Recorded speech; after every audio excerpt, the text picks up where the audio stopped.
Hello everybody, this is the 2020 How to Make Mesos on Reboot. There are 5 ways on how to make mesos on Reboot. Number 1, it's bossing. From bossing, you can obtain items like the equipment, the silent crusade coins, and the blue crystals. When you defeat a boss, you get a blue crystal, and the bosses that you see listed right here, I recommend doing these bosses for your dailies. And of course, you want to do your weeklies as well.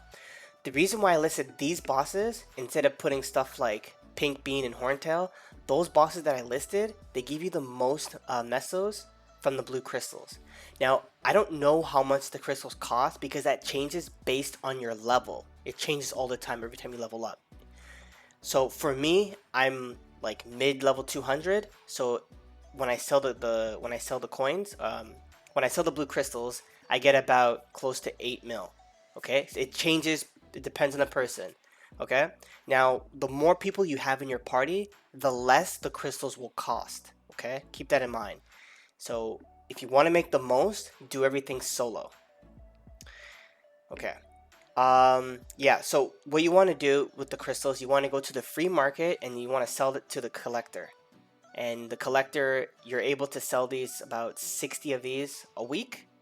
And yeah, so that's how you make mesos off of bossing with the blue crystals. Next, we're going to get into the Silent Crusade. Open up your keyboard, go to this right here, and then this right here will pop up. You can purchase meso packs here, but you can only get it one at a time. So I recommend to teleport here. This is just faster, and then you go into the city hall, and then you go all the way to the corner into the secret room. Talk to the guy at the end right here, and you can buy it in bulk. I think you have to do the Silent Crusade pre-quest to be able to get here, but yeah, it's just a quicker way of just doing it if you have a lot of them. And this is just a demonstration of how much missiles I made.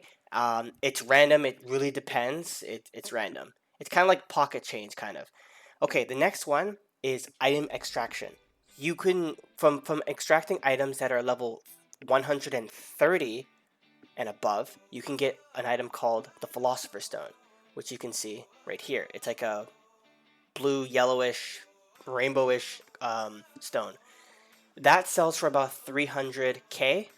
Now, what I don't recommend doing this anymore just because Nexon did some changes where the higher if you're too high level for a mob, the mob won't drop certain items.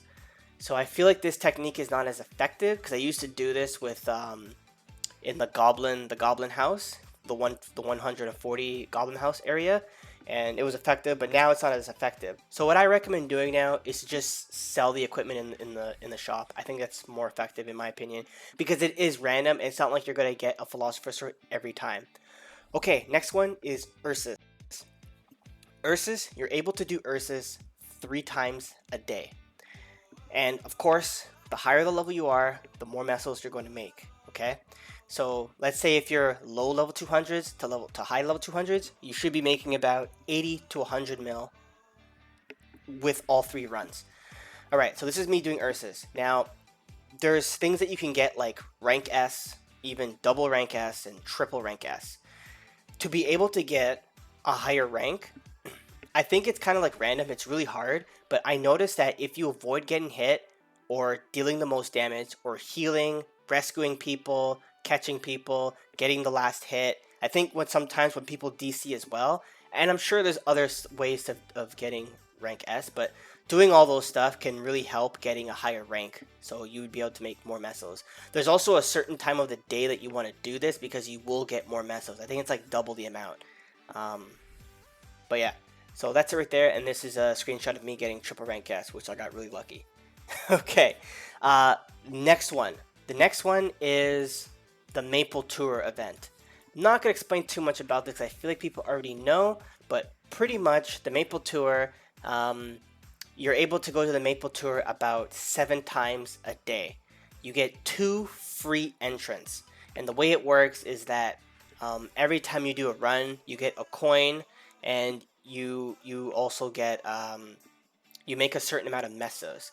Like I said, the higher the level you are, the more mesos you're going to make. It's different for everybody. Okay, you can see right here when I open it up, it says during a certain time, like usually after a week, if you can collect your earnings. You can collect your earnings every time you do a run, but I don't recommend doing that. I recommend collecting your earnings after a week of doing this. Okay, so try to do all the runs you can daily, and then after a week collect your earnings, because you will make more mesos. If you collect your earnings too soon, you're not going to make the full amount of mesos that you could have made. Okay, so every time you do a run, you get a coin, and with this coin you can use it to purchase a pig wallet, a piggy bank wallet in the shop. You need about 140 coins to purchase it. Now, this item will last about 30 days, and you can only use it when you're in town. And every time you use it, you get free 50 mil mesos. This right here is what it looks like. Free 50 mil mesos. And this is really good because getting free 50 mil mesos every day for 30 days, that's a lot of money. Okay? And so, how do you get more runs for Maple Tour? Like I said, you're able to do Maple Tour 7 times, but you get 2 free runs.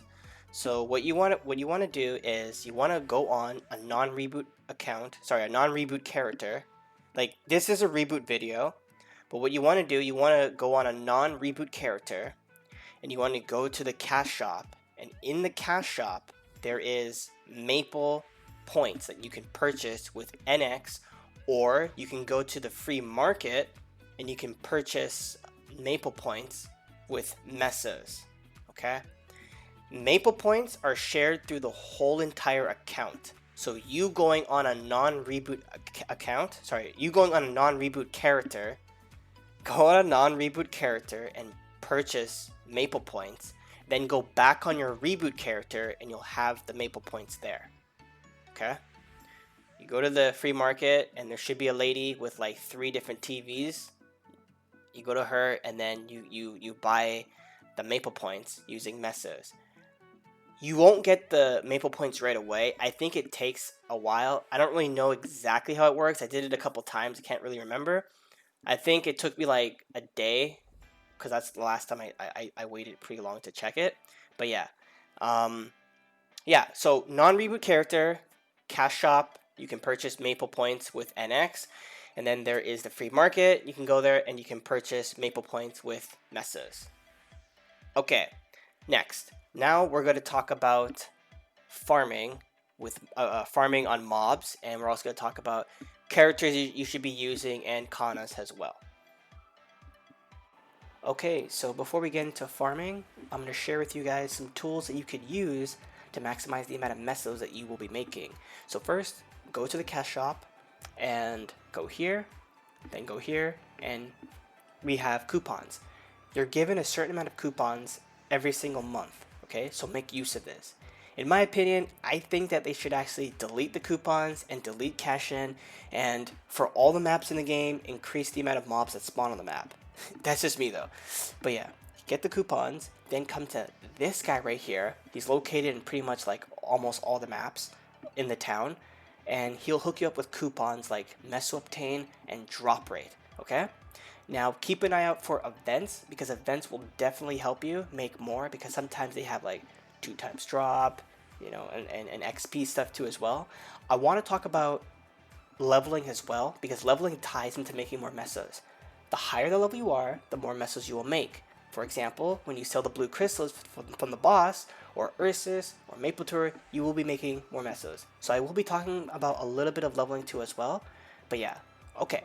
So now, let's get right into farming with mobs. Okay, so now we're going to talk about farming. First location, Dark World Tree. This is about like 210, 218 around there. This place is really, really good because you don't really need to be strong to come here, because you don't need Arcane Force. The map is great because it's small. The mobs spawn, like there's a lot of mobs that spawn on the map, and they drop a good amount of meso packs. Also, check out Slurpy Forest and Yum Yum Island, because these places are also really great places too as well. It's like, these are like great unfunded places. Then, once you get to 220, Latchland opens up, and I want you guys to pay attention on how the Kannas are setting up their skills. Okay, I'll give you guys an idea how to set up your skills if you're playing a Kanna. Like this Kanna, for example, has a great setup. And I'm showing you guys multiple maps because this place is so popular. Like most of the maps get taken up all the time, so I'm showing you guys other maps. Not only are these places good for farming mesos, they're also great training places as well. So yeah, this is Lachlan, okay? And I wanna like just talk about like characters. Like I know you guys see Kannas here, and I feel like you should play whatever class that you want instead of just playing a Kanna. If you're trying to make it to end game, then sure, definitely make a Kanna. Or if you're gonna be playing a lot, definitely make a Kanna because it'll save you a lot of time. But this is only for people who like to farm, right? Spending hours on farming with mesos, or making mesos with farming. Next is CLP. We have a marksman here. Marksman's a great farmer because of split shot. Then we have another Kanna here.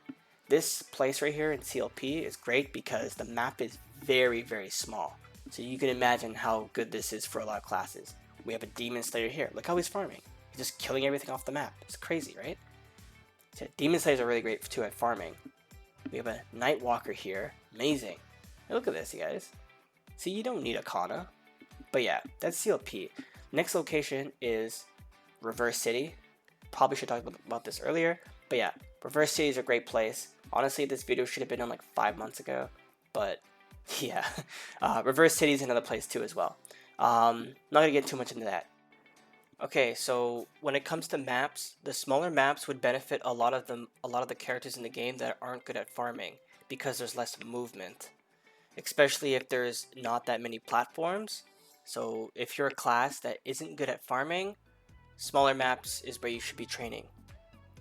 Okay, so let's talk about mobbing. Now, if you do mobbing, you will progress in the game quicker. And let's say if you were to invest like an hour of your day just to farm, let's say if you were to make like 400 mil or 300 mil an hour, that's a lot of mesos. Times that by 30 days, you would be progressing in the game really fast, probably 2 times fast. So yes, farming with mobs, I definitely recommend it. Now, it's not for everybody. Personally, I don't farm with mobs, and a lot of my friends don't farm with mobs. But if it's for you, then give it a try and try it. You will progress quicker in the game, but it's not for everybody.